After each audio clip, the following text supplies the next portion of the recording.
శ్రీపాదరాజం శరణం ప్రపద్ది. మేము శ్రీపాదుల వారి అనుజ్ఞను గైకొన్నాం. శ్రీపాదుల వారు, నాయనలారా, మీరిచ్చట నుండి బయలుదేరి శ్రీ పీఠికాపురానికి పుండు. నా యొక్క మంగళమయ ఆశీర్వాదాలు మీకు తోడు నీడగా ఉండును అన్నారు. శ్రీ మహాగురువుల ఆజ్ఞ మేరకు నేనును శ్రీ ధర్మగుప్తుల వారును కృష్ణకు ఈవల ఒడ్డుకు చేరాము. ఒక బండ మీద శ్రీచరణుల పాదముద్రలను చూశాము. శ్రీపాదుల వారు సూర్య నమస్కారాలు ఆ బండ మీద నిల్చుని చేసేవారట. శ్రీచరణుల పాదముద్రలను ఆ బండపై చూసి మేము ఆశ్చర్యానందాలను పొందాము.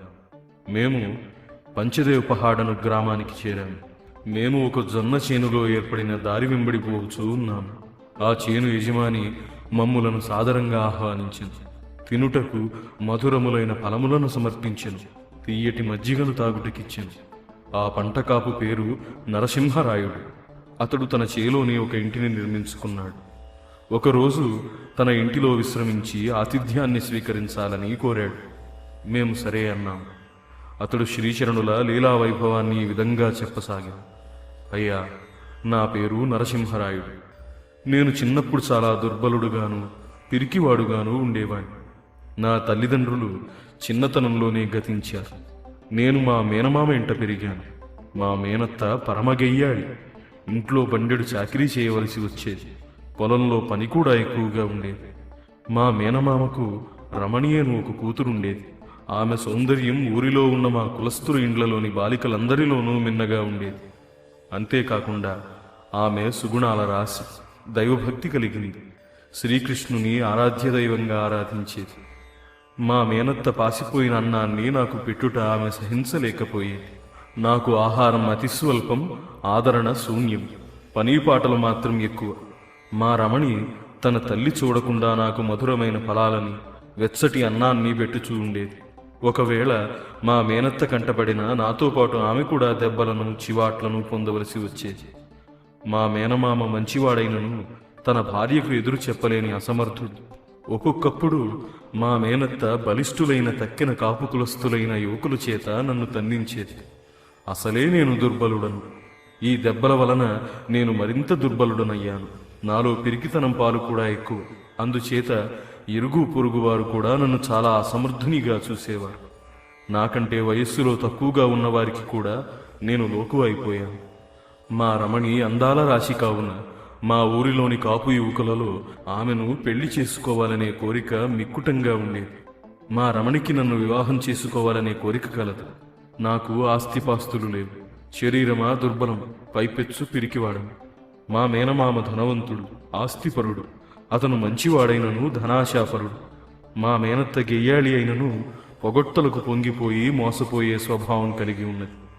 మా రమణి శ్రీకృష్ణ భగవానుణ్ణి ప్రార్థించుచు ఎట్టి పరిస్థితుల్లోనూ నేను తన భర్త కావాలని ప్రార్థించేది. ఇంతలో మా ఊరికి ఒక దొంగ సాధువు వచ్చాడు. అతడు కాళీమాతని పూజించుననియు, భూత భవిష్యత్ వర్తమానాలను చెప్పగలవాడనియు ప్రచారం మిక్కుటంగా కాజొచ్చాను. అతని వద్ద నిజంగానే కొన్ని శక్తులుండెను. ఊరిలోని వారికి అతడు చెప్పు జోస్యం 100కి 100 పాళ్ళు సత్యంగా ఉండేది. అతడు మా మేనత్తను తన మాయమాటలతో లోబరుచుకున్నాడు. అతడు మా ఇంట కాళీ పూజను చేయుటకు ఏర్పాట్లు చేయబడింది. మా రమణి ప్రతిరోజు పూజ చేసుకుని కృష్ణుని మట్టి విగ్రహాన్ని ఆ ఇంటి నుండి విసిరివేయబడవలనని అతడు చెప్పాడు. మా మేనత్త అంగీకరించింది. మా రమణి భోరున ఏడ్చింది. కానీ ఫలితం శూన్యం. ఆ దొంగ సాధువు పూజ చేయుట ప్రారంభించింది. కాళీమాతకు అనేక కోళ్లు బలిగా అయ్యబడిను. వాటి రక్తంచే పూజాగృహమంతయు బీభత్సంగా ఉండెను. ఆ ఇంటిలో మానవ కపాలాలు, ఇంకనూ మరికొన్ని విచిత్రమైన శ్మశాన సాధనా సామాగ్రియు ఉంచబడిను. ఈ పూజా తతంగమంతయును అయిన పిమ్మట ఆ ఇంటిలో ఒకచోట విశేషమైన నిధి నిక్షేపాలు లభించుననియు, దానితో కుటుంబమంతయును ఐశ్వర్యమంతమగునని అతడి ఇంటిలోని వారినందరినీ నమ్మించాడు. ఆ దొంగ సాధువునకు వశీకరణ విద్య కూడా తెలిసి ఉన్నది. అతడు ఆ విద్యా సాయంతో మా రమణి యొక్క సౌశీల్యాన్ని హరించాలని పన్నాగం పన్నాడు. అతడు చేయు చిత్ర విచిత్ర పూజా విశేషాల వల్ల మా రమణి ఆరోగ్యం క్షీణింపసాగింది. ఆమె పూర్వపు రమణి వలేగాక వింతగా ప్రవర్తించసాగింది. అర్ధరాత్రి వేళ ఆమె రక్తపానం చేసేది. మేకలను కోళ్లను వధించి ఆ రక్తాన్ని ఆమెకిచ్చేవారు. ఆమె అన్నానికి బదులు రక్తమును మాత్రమే త్రాగుచూ ఉండేది. దొంగ సాధువు ఆమెలో కాళీమాత ప్రవేశించినదనియు, అందువలన రక్తం తాగుచున్నదనియు, కాళీమాత తొలగిపోగానే ఆమె మామూలు మనిషి అగుననియు, రక్త తర్పణం లేనిదే కాళి శాంతించదనియు, నిధి నిక్షేపాలు లభించవనియు నమ్మబలుకుచుండెను. ఇల్లు అంతయు నానా బీభత్సంగా ఉండేది. ఉన్నట్లుండి ఆహార పాత్రలు నూతిలో పడేవి. ఇంటిలో అక్కడక్కడ మానవ అస్థిపంజరాలు కూడా కనిపించేవి. అర్ధరాత్రి వేళ వింత వింత ఆకారాలు గోచరించి భయంకరమైన ధ్వనులు చేసేది. మా ఇల్లంతా శ్మశాన భూమి వలె ఉండేది. మా మేనమామ దొంగ సాధువును ఇంటి నుండి వెడలిపొమ్మని చెప్పునంతటి ధైర్యం కలవాడు కాడయ్య. మా మేనత్త కొద్ది రోజులు ఈ కష్టాన్ని ఓర్చుకున్న ఎడల నిధి నిక్షేపాలు లభించును కదా అన్న ఆశతో ఉండేది. మొత్తం పరిస్థితి అంతా అయోమయంగానూ అస్తవ్యస్తంగానూ ఉన్నది. ఒకానొక రాత్రి సమయంలో ఆ దొంగ సాధువు మా రమణిని సమీపించాడు. ఆమె వశీకరణానికి లోనై ఉండుట వల్ల తప్పక తన కోరిక నెరవేరి తీరునని అతడు భావించాడు. అతడు తన్ను సమీపింపగానే మా రమణి బిగ్గరగా అరిచి మహాభయంకరంగా ఒక ఇనప వస్తువుని తీసుకుని అతని తలపై బాదింది. ఆమె ఆ విధంగా ఎందుకు చేసినో ఆమెకు తెలియదు. తన వశీకరణమున ఉన్న వ్యక్తి ఇంత హఠాత్తుగా ఎలా ఈ విధంగా ప్రవర్తించెనో దొంగ సాధువుకు తెలియదాయను. తెల్లవారిన తదుపరి ఒక బీద బ్రాహ్మణ యాచకుడు మా ఇంటికి వచ్చాడు.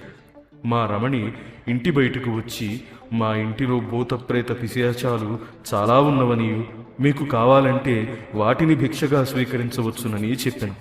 ఆ బ్రాహ్మణుడు సరే అన్నాడు. అతని వదనారవిందం ప్రశాంతంగాను ఉజ్వలముగాను ఉన్నది. ఇంతలో మా మేనమామ బయటకు వచ్చింది.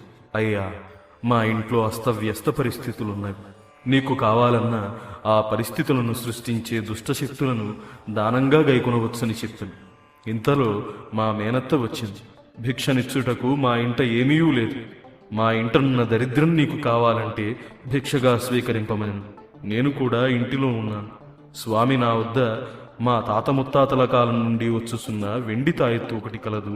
మీకు సమ్మతమైన దానిని భిక్షగా స్వీకరించవచ్చు అన్నాను. నేను వెండి తాయెత్తును భిక్షగా ఇచ్చాను. ఇంతలో దొంగ సాధువు అప్పుడే శ్మశానం నుండి కొన్ని మానవ కపాలాలను తీసుకువచ్చాడు. అతడు వెటకారంగా, ఓయి బడుగు బాపడా, నీవు వలయునన్నచో ఈ మానవ కపాలాలను భిక్షగా స్వీకరించవచ్చు అని. అతడు దానికి సరే అన్నాడు. అంతలో మా ఇంటిలో దివ్యప్రకాశం ఒకటి కనిపించింది. ఆ వచ్చిన బ్రాహ్మణుడు అదృశ్యమయ్యాడు. ఆ దివ్యప్రకాశం వలన దొంగ సాధువునకు ఒళ్ళంతయు మంటలు కలుగునారంభించాను. ఆ ప్రకాశం నందలి ఒక కిరణం మా రమణిలో ప్రవేశించింది. ఆమె స్వస్థురాలయ్యింది. మా మేనత్తకు పక్షవాతం వచ్చి మాట పడిపోయింది. మా మేనమామకు విపరీతమైన వణుకు పుట్టింది. నాకు విపరీతమైన ధైర్యం కలిగింది. నా శరీరంలో ఏదో నూతన శక్తి ప్రవేశించి నేను ఎంతో బలశాలినని అనిపించింది. మాంత్రికునకు నోటి నుండి రక్తధారలు వెడలి వానిలో ఉన్న సర్వశక్తులు ఊడికిపోయింది. ఆ దివ్యప్రకాశం మానవ రూపం ధరించింది. ఆ దివ్య భవ్య స్వరూపం ఆర్తత్రాణ పరాయణుడు, సమస్త దేవీ దేవతా స్వరూపుడు, ఆది మధ్యాంతరహితుడు అయిన శ్రీపాద శ్రీవల్లభుల వారి శ్రీచరణులు ఇలా అన్నారు. నిజానికి కాళీమాత విధ్వంసం చేసేది సాధకునిలో దాగి ఉన్న కామక్రోధాది రాక్షస శక్తులను, అంతేగాని ఆమె కోళ్ళు మేకలు మొదలగు వాటిని కోరదు. ప్రాణమయ జగత్తునకు చెందిన రాక్షస శక్తులు కాళికారూపం ధరించి రకరకాల బలిదానాలను కోరుచూ ఉండును. అసలైన కాళికామాతకు ప్రేమ, శాంతి, దయ మున్నగు శుభలక్షణాలు ఉండును. ప్రాణమయ జగత్తులోని రాక్షస శక్తులు, అసురీ శక్తులు, భూత ప్రేతాదులు మేము ఫలానా ఫలానా దేవతలమని చెప్పుకుని క్షుద్ర విద్యలను ప్రదర్శించును. క్షుద్ర మాంత్రికులు వాటిని ఉపాసించుచు లోకానికి ఎంతో ఉపద్రవాన్ని కలిగించుచున్నారు. ప్రాణమయ జగత్తులోని రకరకాల ప్రేతాత్మలకు కూడా దేవతా శరీరాలను ధరించు శక్తి కలదని గ్రహించండి. అయితే ఆయా దేవతా రూపాలందు దైవశక్తులు మాత్రం ఉండవు. ధర్మం అడుగింటినప్పుడు నేను అవతరించదనని అభయం ఇయ్యబడింది. ఆ అభయాన్ని అనుసరించియే ఈ శ్రీపాద శ్రీవల్లభావతారం వచ్చింది. ప్రేమ, శాంతి, దయ, కరుణ అనేది అనంతమైన శక్తులతో కూడినదే ఈ అవతారం. మా గృహమంతయు శుద్ధి చేయబడింది. దొంగ సాధువును వెడలగొట్టాము. మా మేనత్తకు శ్రీచరణుల వారి అనుగ్రహం వల్ల పక్షవాతం తగ్గింది. శ్రీపాదుల వారు స్వయంగా తమ దివ్యహస్తాలతో ఆశీర్వదించి రమణికి నాకునూ వివాహం చేశారు. అప్పుడు యథార్థంగా వారి వయస్సు 12 సంవత్సరాలు మాత్రమే. ఆ సమయమున వారు పీఠికాపురంలోనే ఉన్నారు. లీలా శరీరంతో ఈ పంచదేవ పహాడ్ నందున్నారు. ఆనాడు మాకు వారు ప్రసాదించిన అక్షతలే ఇవి. కాలాంతరమున ధర్మగుప్తుడు శంకరభట్టు అనువారు వస్తారని వారికి కూడా కొన్ని అక్షతలను ఇమ్మని ఆదేశించారు. ఆహా, ఎంతటి లీలామయ అవతార స్వరూపం! శ్రీపాద శ్రీవల్లభులకు జయము జయము.